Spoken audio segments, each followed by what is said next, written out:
I am Joel McLeod. And I'm Roland Tanner. And welcome to the 905er. Milton is in a by-election.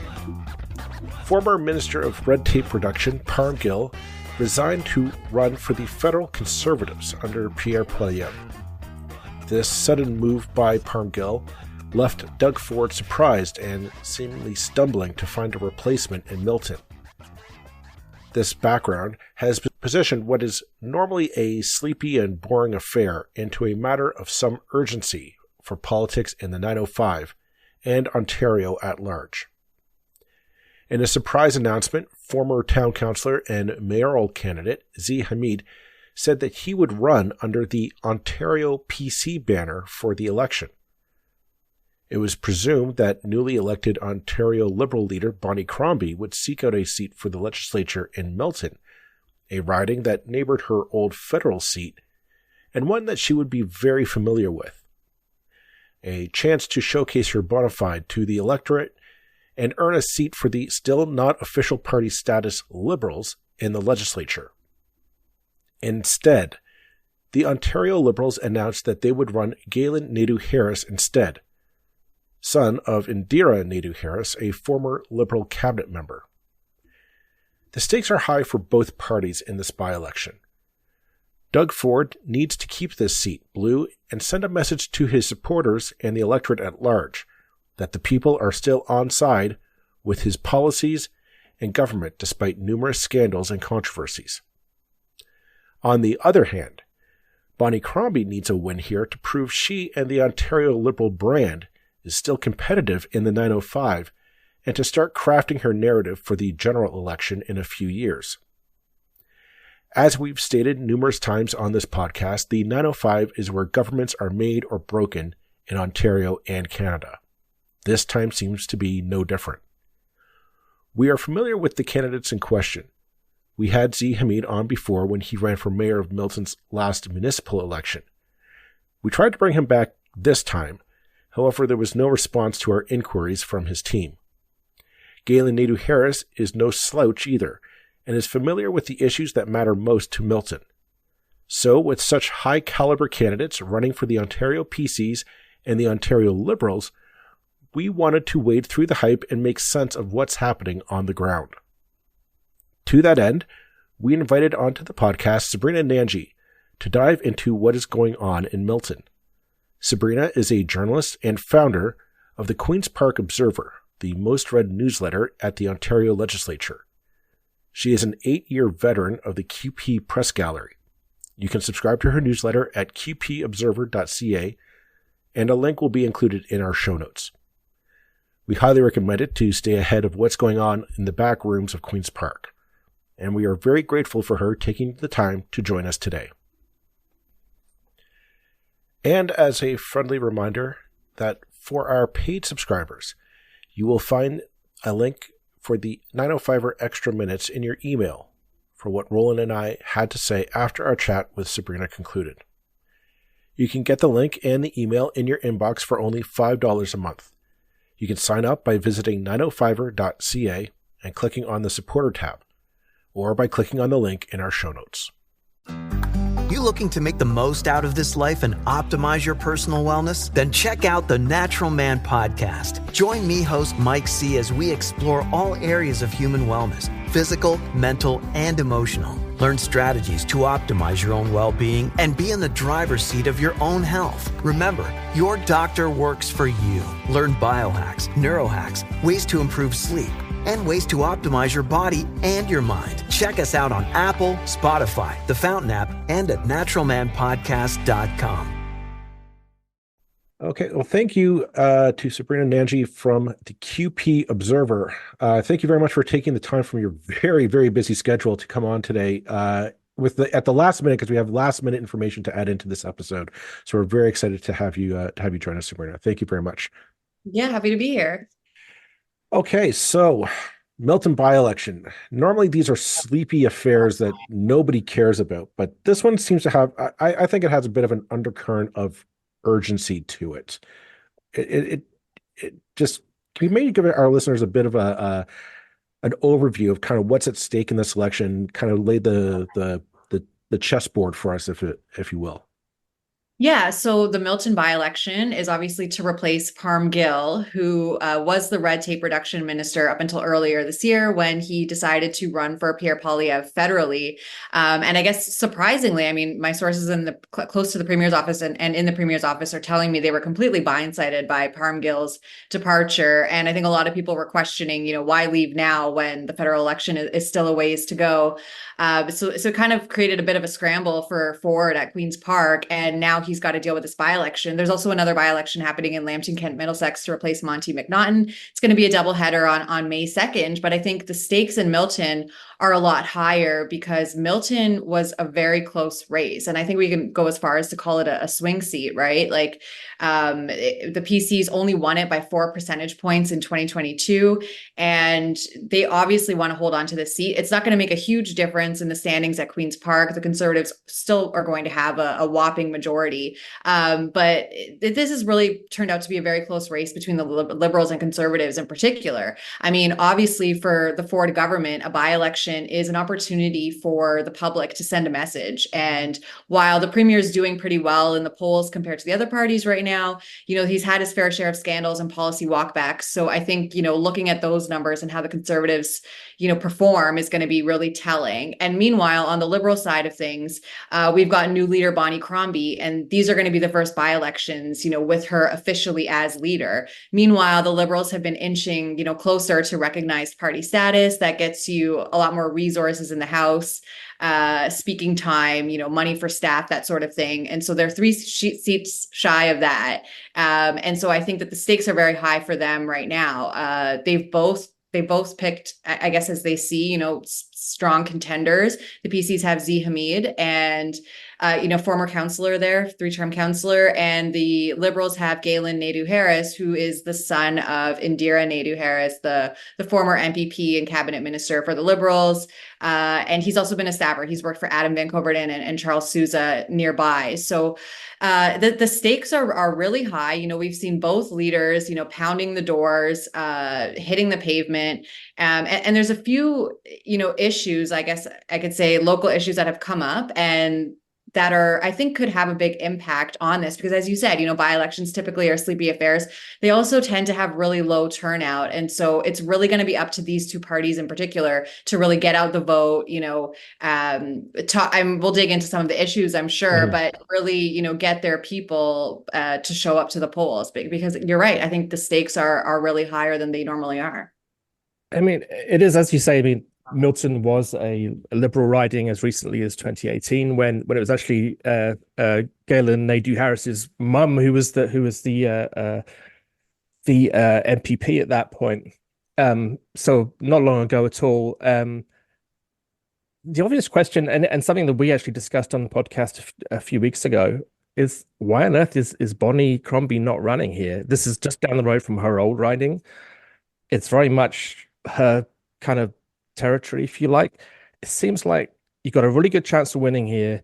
Why not take that opportunity to really stick it to your opponent who you're hoping to beat in a year or so, by showing you can win, and then also getting back in the House, having a Liberal OLP leader in the House for the first time since 2018.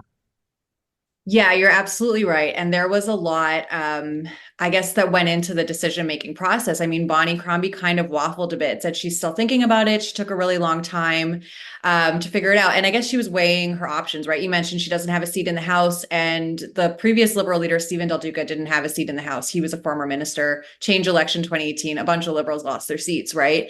Including Indira Naidoo-Harris. And so I think a lot of things that Bonnie and her crew were thinking about are, one, is it better for you to be in the House? The Liberals I mentioned don't have recognized party status. So they get a question a day. They have to share it with the Greens and the other independents.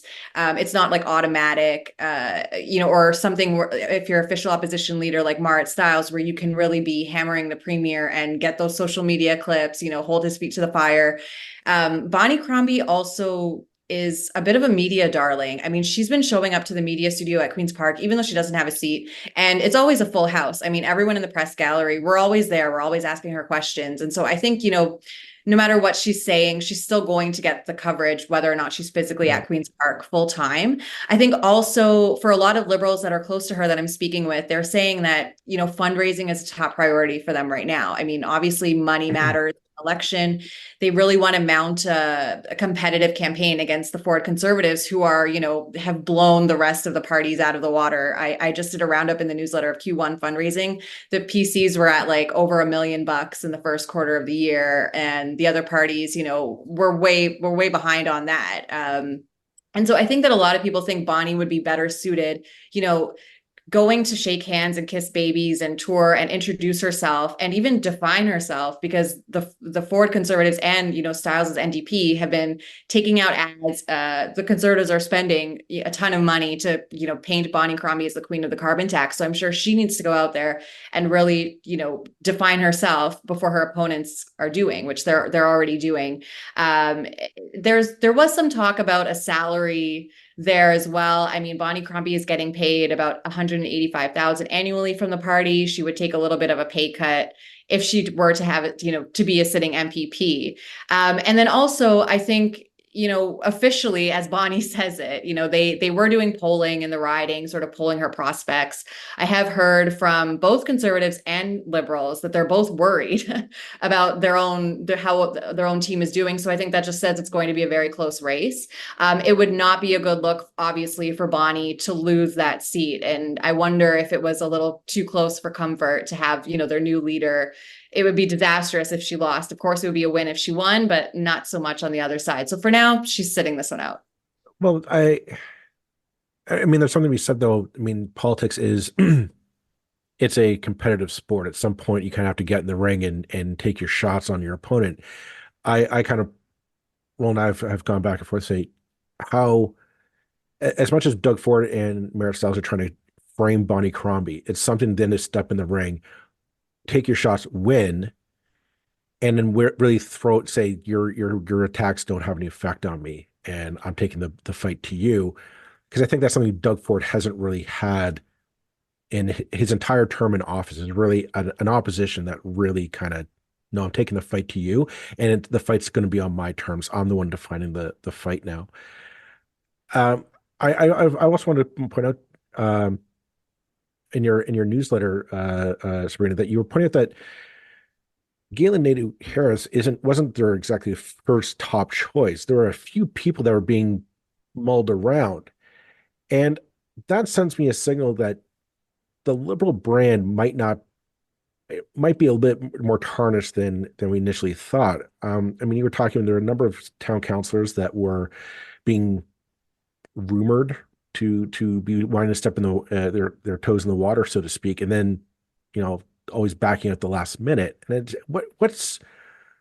I gotta ask your take. What are the rumors going on behind the scenes that this happened? That it was so hard to find a candidate, and that Galen's like choice number 3, I think 3 or 4 on the callback list. What's the vibe in behind the curtain, so to speak? Yeah, I guess it depends on your vantage point. I mean, I've definitely talked to Liberals, and of course, like any Kool-Aid drinking partisan person, no matter which party you're with, you're going to try and spin this a little bit. And I guess from their point of view, they're thinking that they had a lot of folks who were really interested in, and that's why this search was so difficult. So I'm just going to preface this by saying that's the party line, essentially, unofficial line. But you're right. I mean, Christina Tesser-Dirksen, Ward 1 councillor, I believe. I'm going to have to fact check myself on that one after, but I know she had been vetted. She had this conversation with the party. It didn't, work out. We talked about Bonnie Crombie potentially running. And then I have seen some, I guess, backlash from both Liberals and their rivals, Conservatives, even the NDP, sort of pouncing on Galen Naidoo-Harris's candidacy and saying, well, you had all these people interested and you kind of ended up going with, someone who's a Nepo baby is actually what I heard someone call him. Galen is, I'm sure, a strong candidate in his own right, community activist and all that, but essentially to kind of come out with someone who's the son of a former cabinet minister. I mean, even Doug Ford is the son of a former MPP. He's got his own family political dynasty here.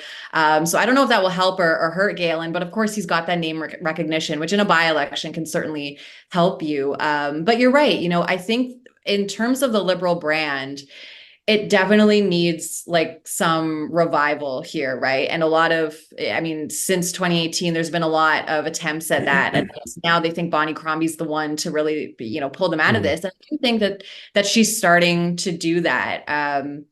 We have seen in recent polling, I'm thinking of one from Liaison Strategies, that shows, while the Conservatives are still would still form government, they're still leading the pack right now. The Liberals have been gaining steam and, actually outpacing the NDP in some polls. And so while they'll say, the only poll that matters is on election day, or as Doug says, polls are for dogs. I do think that the Liberal brand itself is still going strong in Ontario, but they've also got to contend with what's happening federally, right? Because Justin Trudeau, his popularity is in the toilet right now. I've actually heard from some Liberal canvassers who have been going door knocking, and they're like, we voted Liberal in the past, but not this time.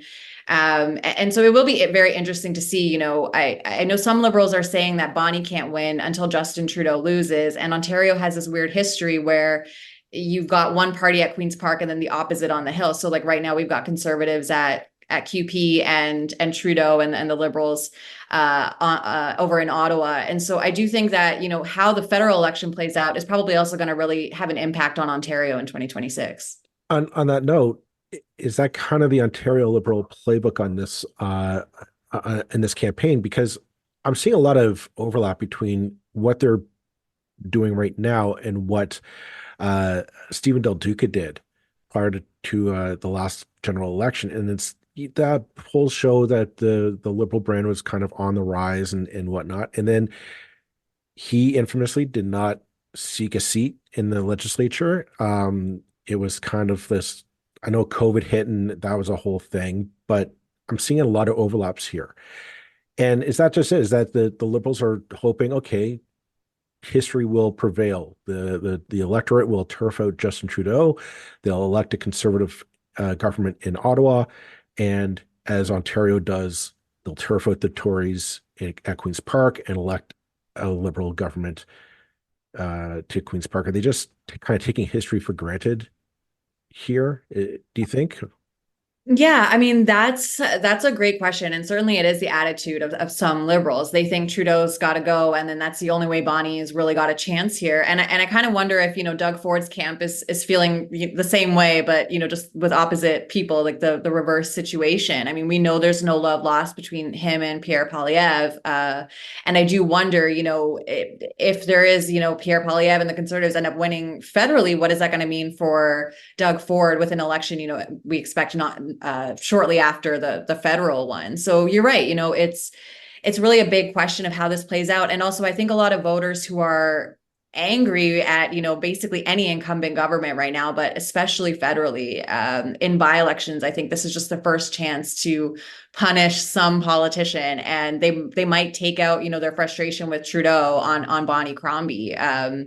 I guess the May 2nd we'll find out how it all shakes out. But you're right. Certainly federally, we can't really ignore what's going on there, and it's not lost on people here at Queen's Park.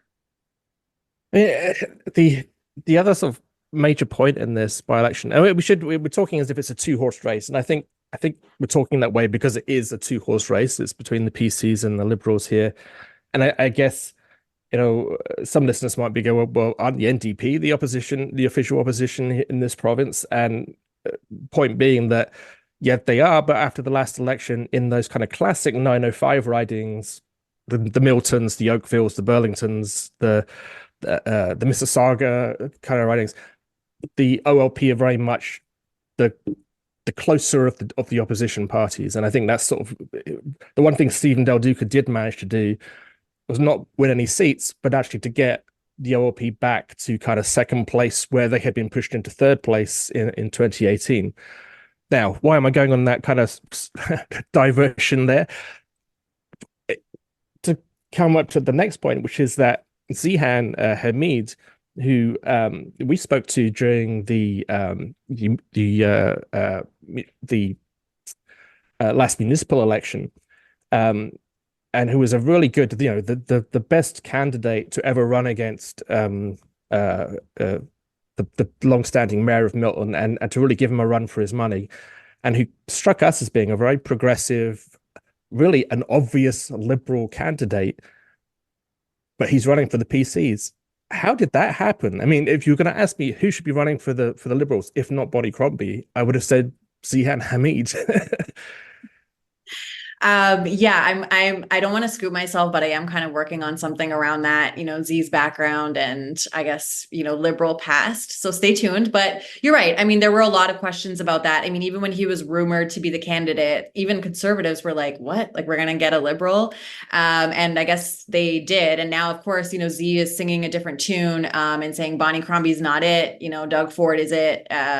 As a good soldier candidate would. But you're right. I think one thing that, if I can toot my own horn, I scooped in the newsletter was that Zee was actually a delegate for Stephen Del Duca during the 2020 leadership. And so, he's definitely been a supporter. He was endorsed by Adam Van Coverden, the Liberal MP, for his council run or his mayor run, I should say. And I guess, you can get away with that a little bit.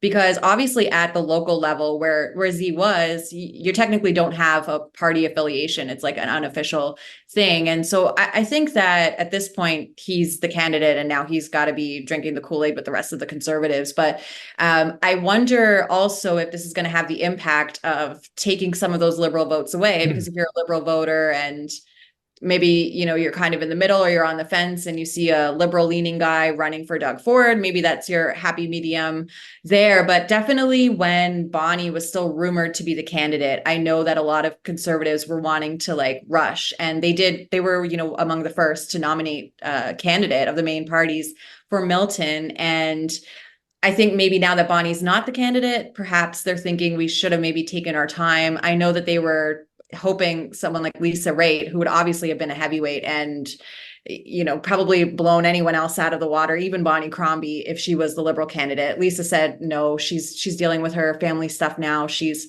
happy staying out of politics, at least right now. But, I do think that the candidate search and who these people are was really a long consideration for at least the Liberals. They were forced to do it. But for Zee, I think that now I'm not sure if it's something that is really going to matter so much to voters. It kind of feels like a bit of an inside baseball thing, because at the end of the day, I think the public just wants someone who's going to fight for them. Doug Ford was up today announcing moves for two-way all-day go service. I know that's a big deal in the riding. And so I think that perhaps if you think, we need someone in government to get us what we want, then it doesn't really matter if you've got a Liberal past. They're probably going to pick the government guy. If they're mad at Doug Ford, it might be the Liberal guy. But the fact that Zee was fairly progressive. I mean, when he was announced, I went back and I listened to our episode with him when he was running for mayor, because I was like, this doesn't square with me. What he was talking about in that episode. He was talking about greater density for Milton, the need to intensify with high rises and whatnot to meet housing targets and all that stuff that sounds very kind of progressive. And then I'm trying to square that with running for Doug Ford, who is, he doesn't even want fourplexes. That's too high of a density for him. And of course, infamously, Doug Ford wants to expand into the Greenbelt with more sprawl. So it's like, I'm wondering, do you, without scooping yourself, my other question was always what was the offer made there that this is a very big policy gap. This isn't a little I can see past this. This is almost like a 180 reversal on Zee's mayoral ambitions. They seem to be throwing out the window to run for the Tories.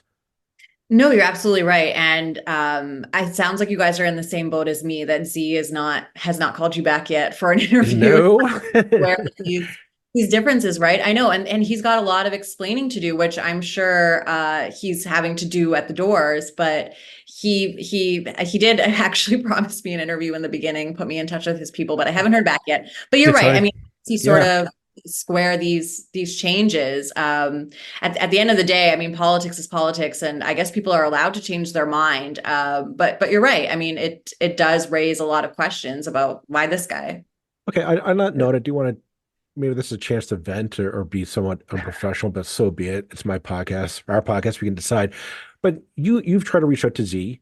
We try to reach out to Zee, and we both heard back from Zee personally saying, "Hey, I'd like to sit down with you. I want to present my side of this." And when we said, "Okay, let's go hash out the details, date and time to make this happen," they go, "Well," and I'm getting the sense that that's very much from a party position. And I question what's the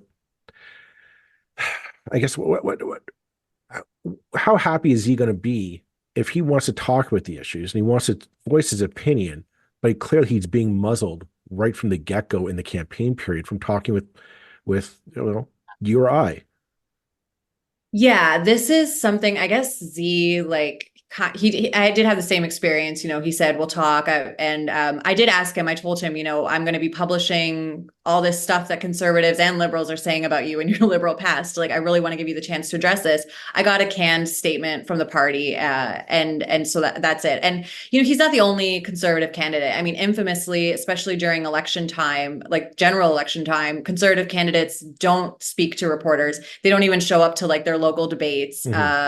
And I think that is mainly because the Tories all want to be saying the same party line. Zee has said a lot of things that have gone against the party line. And I guess the more interviews he does, the more opportunities to put his foot in his mouth and say things that perhaps, might hurt the party's chances. And you're right. I think this is definitely very central party controlled, which is just kind of par for the course. Like, that's the PC's playbook. The thing I'm kind of ticked off about, since we are getting personally as a reporter, is Galen Naidoo-Harris has also promised me an interview, but I haven't gotten one yet. We've still got a couple of weeks to go, so I'm still holding out for both of these guys to call me back. If they're listening, please do. But yeah, I mean, I do think that this is a very tight race for both, in particular, the liberals and the conservatives, and they just don't want anyone to mess things up for them, because I think every vote is going to count this time. And it sounds like we probably might hear from them after, hopefully, the election, for better or worse. But you're right. This is very frustrating from a reporter's point of view. And I think I really want to sort of pile onto this for a minute, because, and I would say this for both those candidates. Actually, I mean, we know, John and I both know Kyle Hutton of old as well, who's the Green candidate. Another long-time party activist who was a liberal at one point, who made the switch to the Greens. These are actually candidates who can speak very articulately. But both Galen Naidoo-Harris and certainly Zee Hamid are. These are better than your average candidate. So we all know that not every candidate that runs at election time, there are a reason they get hidden. And, frankly, it's because if they open their mouth, they're going to say something stupid. These are not those guys. These are guys who could quite reasonably be assumed to be people who will be ministers in a future government, or, they are capable people. They've worked, they've had elected positions before. They've run elections. They've silenced them this way. And if the Liberals are doing it as well, it's really disappointing.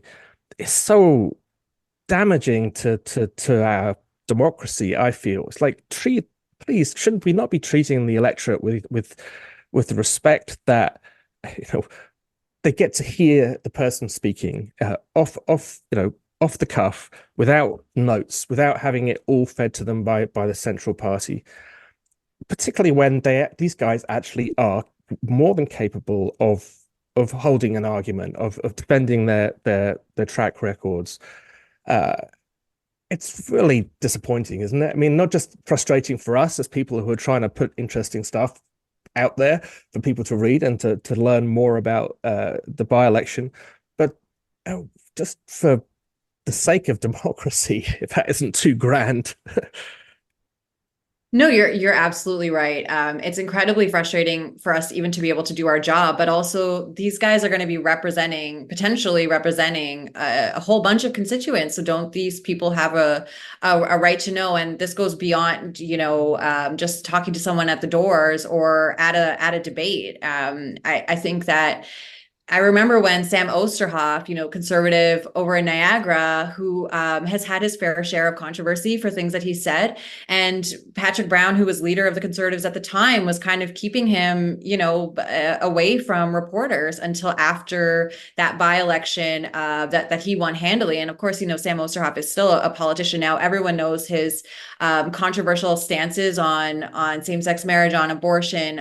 He's a social conservative. But at the end of the day, I remember his first scrum at Queen's Park, and it got really intense, but I think that was kind of a problem of their own making in a way, because the more you hide a candidate or a minister or whoever it happens to be that reporters really want to get answers from, I think the more vicious, if I can put it that way, reporters are going to be, because they've been chomping at the bit. And I will say, Sam Osterhoff, regardless of how I feel about his politics and his perspectives on things, I think he actually did a very good job of handling himself as a rookie MPP, as a young, the youngest MPP ever elected, coming to the Queen's Park Gallery and facing us, head on. I think he actually did a very good job of holding his own.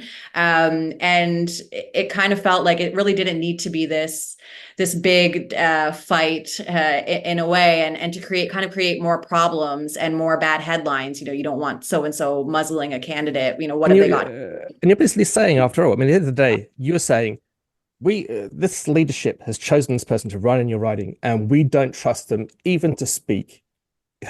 Like, we think they're so useless that we're not even going to let them speak.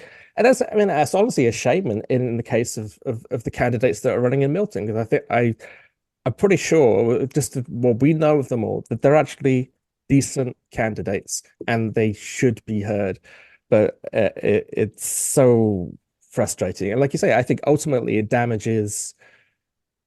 This is why people are so sick of politics, and why people are so disenchanted with everything, and why they feel that we're being manipulated and conned all the time. It's because, well, we're being manipulated. And it's a shame, it's like there were candidates that were hidden 40 years ago, and they were hidden because they were a liability. I remember talking to someone who ran a campaign in Montreal, and it must have been in the 70s. And it's like, we made sure that candidate never spoke to anybody. But not when you've actually got decent candidates running, people with track records, people who are well established that they can actually speak and not embarrass themselves. It's not their first rodeo. You're absolutely right. Yeah. And it kind of seems like these guys want to talk to us a little bit, but I'm sure they're being told, no, zip it. Yeah. Anyway, it's frustrating, but anyway, yeah. Before we let you go, Sabrina, I did want to touch upon today. We're recording this on Monday, April 15th. Today, Doug Ford gave an announcement, more Go service to Milton. He's adding another, hang on, I have the notes here. He's adding another morning rush hour trip to and from Milton to Union Station. And there's more announcements all across all the lines. I won't go into them because we don't have the time for that. But I'll start off. What's your take on this? This seems to be no matter which party is in Queen's Park, when they come out here to the 905, the announcement that they always make is Go train service. That's it. There's never anything more than that. That's the only thing that they happen to know about the 905 is that Go trains end here in the 905. That seems to be all their knowledge of the area is. What's your take on this announcement? I mean, timing is everything, right? I actually grew up in Brampton, so I know exactly what you mean about the 905. And the 905 is critical, right? Like, it's going to make or break you in an election. There's a ton of seats, a ton of votes up for grabs. It really matters. And so I think that's the timing of this is raising some eyebrows, if I can put it that way, because first of all, the Go train service in Milton specifically, I mean, Doug Ford is talking about, I think it's like an overall 15% increase in service across the GTA. But to have a separated passenger rail line for Milton, he needs buy-in from the feds. And so this would be like $6 billion. He wants to do cost sharing. So I guess it would be $3 billion each. But this is obviously a good news announcement. And we're like smack dab in the middle of the by-election campaign. And so the critics pounced immediately, and they're saying, I think Galen Naidoo-Harris's press release said he finally found Milton on a map. You could have done this a long time ago. You're just doing this now in the hopes that it'll save you a seat. It's like a Hail Mary pass. And Doug is just plowing right ahead and doing it. And I think at the end of the day, if you're a voter in Milton and you really want this, you might not care about the timing of it. You might recognize it's electioneering.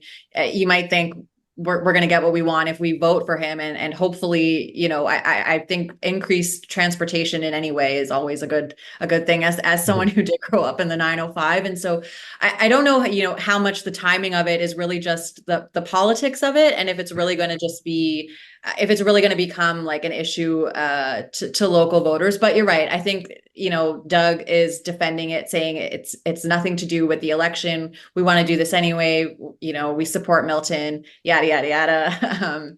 But yes, of course, opposition critics are saying this is just pure politicking. But this is what happens every Go Transit announcement. Like I remember working back at Queen's Park in the day, and there'd be an announcement of, oh, we're going to invest so much in service on X line to add more whatever. There's always an increase. And I think it's to come to the point now where my take is the electorate's kind of like, yeah, no kidding. Like are you going to like decrease Go service out here? Are you going to say, hey, we save money by just, not sending trains out?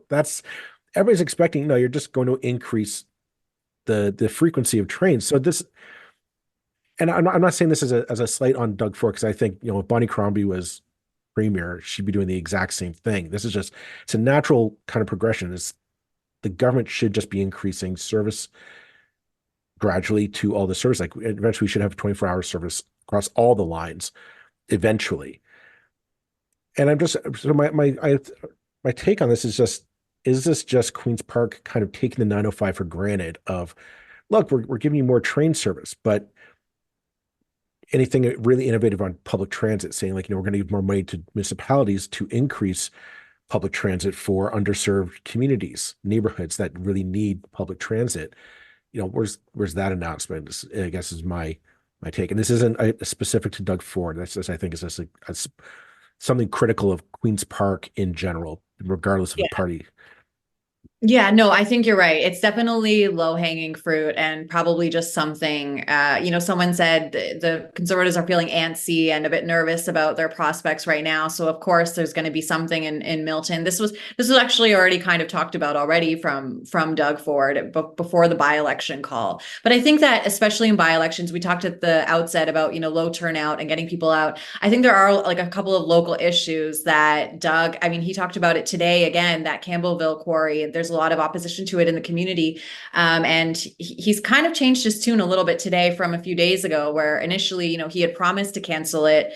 Action Milton in particular has been, pushing Doug Ford to keep his promise and cancel it, but it's currently going through an environmental assessment process, which could, complicate things. Doug Ford had kind of, I guess let's put it, canceled the EA process for Ontario Place. He passed a law retroactively so that the Therma Spa and Water Park didn't have to go through that. So there are things that he could do to really seal the deal for folks who are against this quarry in Milton. But today he said, we're just going to let it go through the EA process. I kind of wonder if he got in trouble for speaking a bit stronger against it earlier, but I do think that, like transit just feels like low-hanging fruit, and that really to seal the deal, especially in the general election in the 905, like these parties are going to have to come up with different things. I know the Conservatives in 2022 were talking about a lot of 905 friendly promises, right? Like the 413, a lot of motorist friendly policies, scrapping license plate renewal fees, that sort of stuff. Like that helps the 905 in particular, I think, because there's a lot of drivers there. So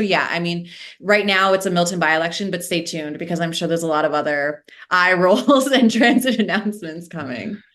I always think it's a bit rich when one party, and they all do it, I know they all do it, one party accuses another party of like only doing it for the votes. Of course they're doing it for the votes. That's democracy. We do it for the votes are actually the key bit that make the whole thing work.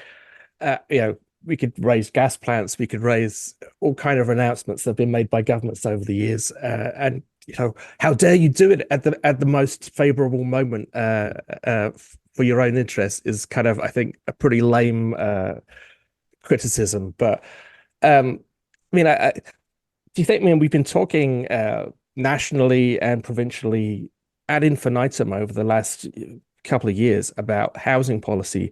It strikes me that Milton is a classic case of housing policy in Ontario, and how the implementation of it can cause local stresses. I know there's been a lot of sort of local feeling about particular developments are happening, whether there should be extending into the white space that they still have, let alone the green space, or whether they should be exclusively going higher, etc., etc. All these things have been issues of debate in Milton in recent years. And yet here we are at election, and neither the Liberals nor the PCs that I can see are actually even talking about it. This would be a place where the Liberals could maybe sort of steal a march on and say, hey, we're going to do something really radical about the Planning Act. So yeah, we're going to get the housing we need. We're going to make sure it fits with local priorities, that there's not simply imposed by the Ontario Land Tribunal or whatever. But no, unless I've missed anything, I haven't heard any sort of big announcements that could grab the attention from that kind of area. Yeah, I guess maybe something that I think Bonnie Crombie has been getting credit for being bold is that she has promised fourplexes and 4 stories across the province, which she kind of did just before Doug Ford came out and said, we're not doing fourplexes. So I kind of wonder if that was a bit of a political play, as we've been saying it always is. But I think I wonder if that's going to be, if that's something that is going to be talked about at the doors too, because Ford is anti-fourplex, but the reason I guess conservative insiders are telling me he's against fourplexes is essentially that a lot of Ontario is still NIMBY, and a lot of these 905 suburban places have those NIMBYs, and we've seen polling that suggests that majority of Ontarians think that we need more housing, just not in my backyard, essentially. Like, my community has enough housing, but the rest of the province, I think it's obvious that we need more housing. And especially in the GTA, where a lot of newcomers are settling. And so I do think that there are things to play with, but at the same time, Bonnie Crombie is still having to bring the party from 3rd place right now. So it's still a long ways to go. Before, people are thinking, oh, you're potentially the next premier, but that's not going to stop her, obviously, from saying what she would do. So I do think that housing is going to be top of mind for a lot of people. The feds, even now, it's not technically their jurisdiction. They've been putting out a lot of announcements. I think we'll see more in the budget this week. But they're also willing to kind of bypass the province and Doug Ford, who's not willing to do fourplexes on these things. And so I do think that, I wonder if maybe people are thinking it's not so bad if we don't have fourplexes here, or they're thinking that, the feds will do their own thing and work with municipalities, so it doesn't really matter what's happening at Queen's Park. I don't know if that's something the Ford government really wants, but they've also had their fair share of problems with housing, right? This last year has basically just been a bunch of policy walkbacks and tinkering around the edges without doing anything bold enough to actually reach this goal of 1.5 million homes in a decade. Our housing starts aren't even close to that currently, so we're already off track.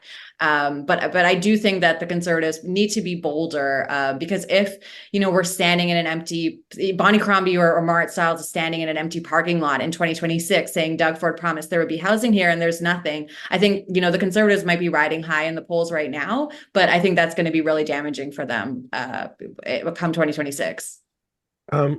I think we're coming up on our time for this episode. I don't want to keep you any longer, but I do. I could ramble about this stuff forever.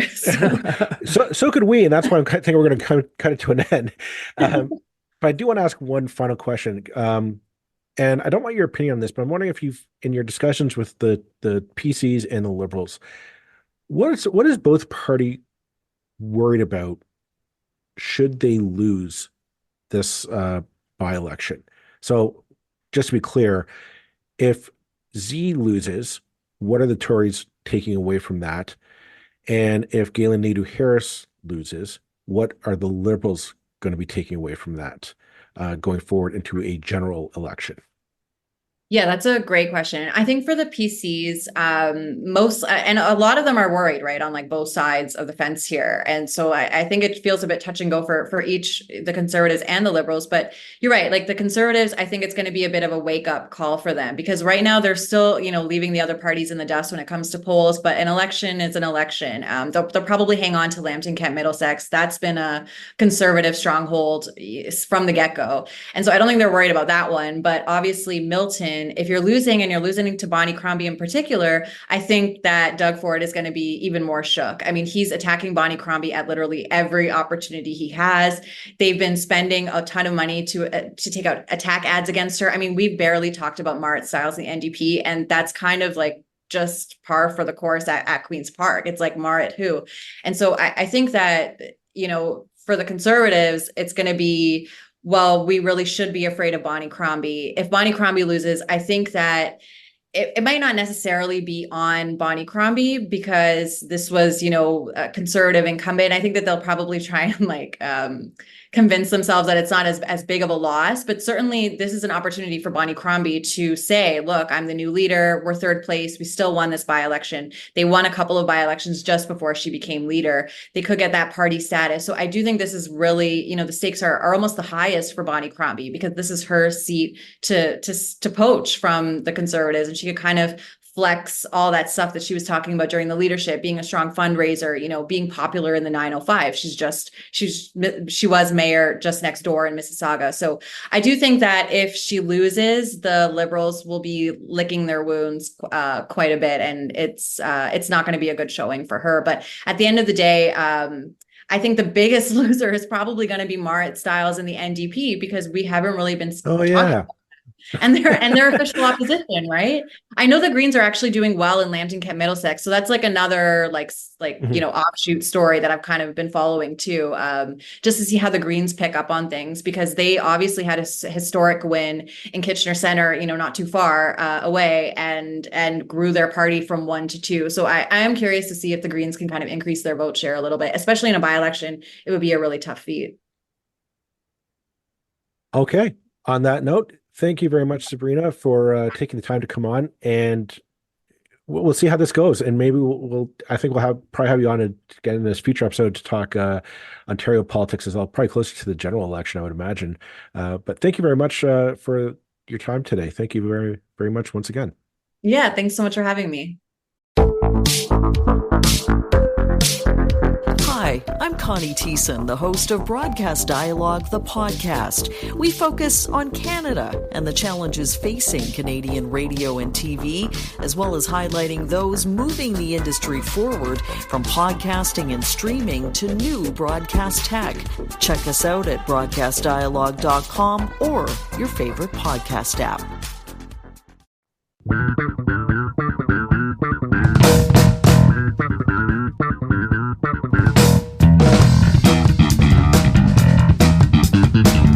That's it for this episode of the 905er. Thank you for listening.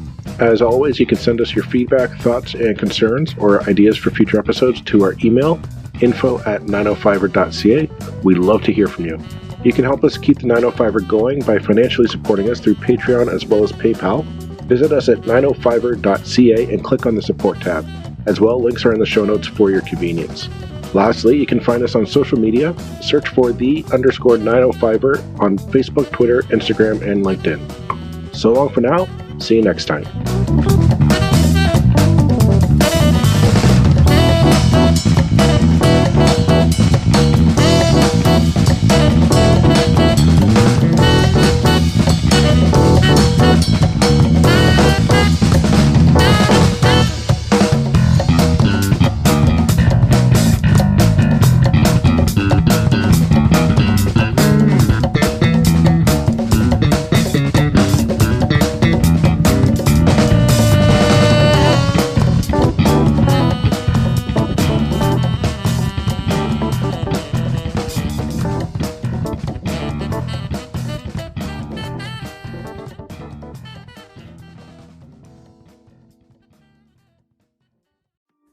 This is Charles Adler.